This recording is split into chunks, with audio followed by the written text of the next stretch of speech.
L'info du Grand Lille en continu. Idil Gunaï.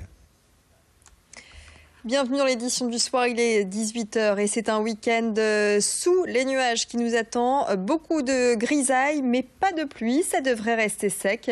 Les températures 7 à 8 degrés prévues demain et dimanche au plus fort de ces deux journées dans la métropole lilloise. Température qui reste au-dessus des normales de saison. Du côté des routes à cette heure-ci, on va jeter un coup d'œil sur cette carte routière actualisée en temps réel et en direct. Ça circule désormais beaucoup mieux sur la rocade nord-ouest, devenue complètement fluide, y compris à hauteur de la sortie Bondumarc-en-Barœul. En revanche, voyez sur l'autoroute A1, trafic chargé et même saturé à Fachty-Ménil dans les deux sens de circulation. Trafic saturé également sur la rocade de Villeneuve-d'Ascq, sur la voie rapide urbaine et sur l'autoroute A22 à hauteur de Marc-en-Barœul-Châteaurouge. Du côté d'Alep, en Syrie, 50 000 civils doivent encore être évacués. Seulement 3 000 personnes auraient réussi à fuir de la deuxième ville de Syrie, selon Jean-Marc Ayrault, le ministre des Affaires étrangères. Depuis un mois, les combats font rage entre les troupes de Bachar el-Assad et les rebelles. En France, des actions symboliques ont lieu en soutien au peuple syrien. À Lille, demain, un rassemblement est prévu à 14h sur la place de la République. Et voyez, ce vendredi avait lieu une cérémonie officielle devant l'hôtel de ville de Lille. Martine Aubry a dévoilé une banderole pour dire stop au massacre. La maire de Lille qui dénonce l'inaction des gouvernements et de l'ONU. Je vous propose d'écouter son adjointe en charge des droits de l'homme au micro de Vincent Vieillard.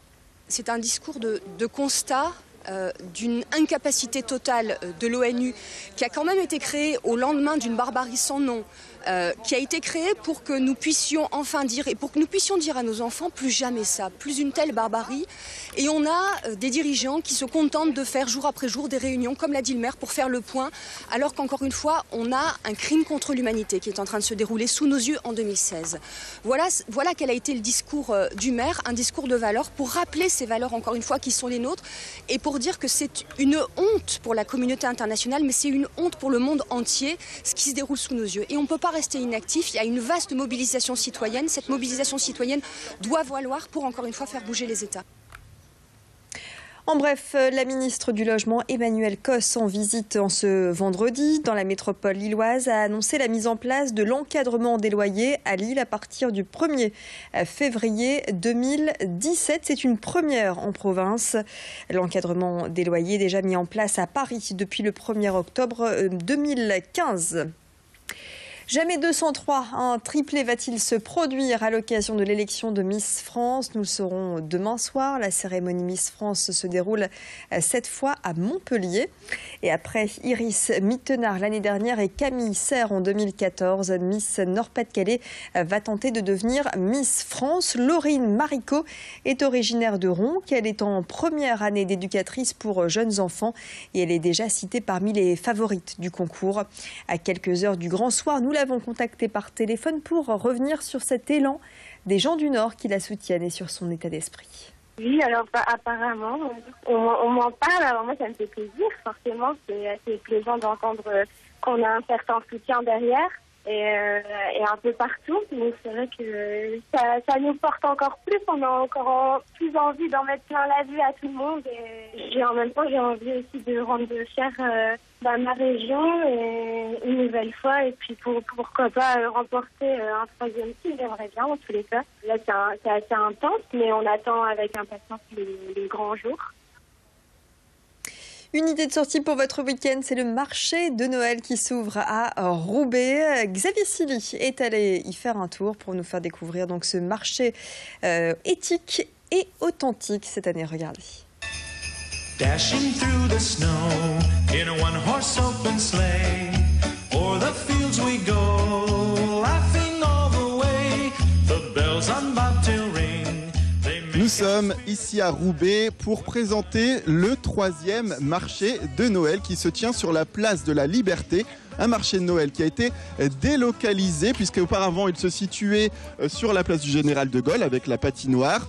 Mais pour parler justement de cette délocalisation, un petit peu pour mettre en ambiance toute la ville, nous sommes avec Alain Merlin, l'adjoint à l'animation à Roubaix. Bonjour. Bonjour. Alors on va parler, si vous le voulez bien, de ce marché de Noël qui a été légèrement délocalisé. Racontez-nous un petit peu pourquoi.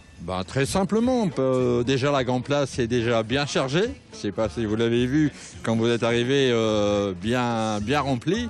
Donc on s'est dit pourquoi pas bouger un peu les chalets et mettre un peu plus d'animation sur la place de la Liberté, étant donné que c'est quand même un coin bien commercial. Donc je pense que l'idée elle est très bonne.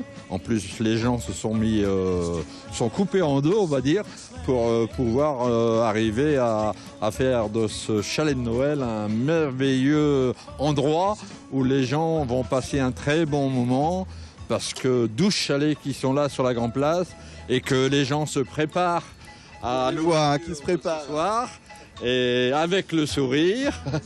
Donc je pense qu'ils vont être super contents. Pour revenir un petit peu sur le côté associatif, nous sommes avec Christiane.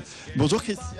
Bonjour messieurs, dames. Alors vous êtes de l'association Ludopital.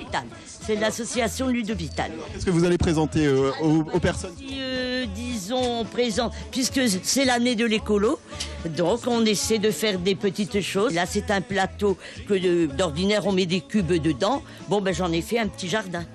Des pots pour mettre des fleurs. Voilà. Et c'est au profit pour un projet pour l'hôpital, pour un hôpital. Vous êtes prête? Oui, en pleine forme. Eh bien écoutez, bon courage pour ce marché de Noël qui se tient, on le rappelle, sur la place de la Liberté à Roubaix, à quelques mètres de la patinoire, qui se tient sur la place du Général de Gaulle, et ce marché de Noël qui se tient, lui, jusqu'au 23 décembre. Un mot de cet événement à la fois sportif et solidaire, la Tower Run qui se déroule ce dimanche. C'est la première édition dans la région et l'objectif sera de grimper le plus rapidement possible les 25 étages et les 550 marches de la tour Lille-Europe. Au programme, de nouvelles sensations de course et une arrivée avec vue imprenable sur l'île. Pour les meilleurs, c'est l'occasion de décrocher son billet pour la verticale de la Tour Eiffel 2017. La première Tower Run à Lille, c'est ce dimanche dès 9h30 au profit de l'association Ludopital. Toutes les infos sur www.towerrun.org. Voilà, c'est la fin de cette édition. À suivre les prévisions météo. On va retrouver tout de suite Clotilde Leguévac qui va nous en dire un peu plus sur ce week-end côté ciel. Puis la tendance également de la semaine prochaine si vous êtes, pourquoi pas, en vacances. Excellent début de soirée à vous tous sur Grand Lille TV.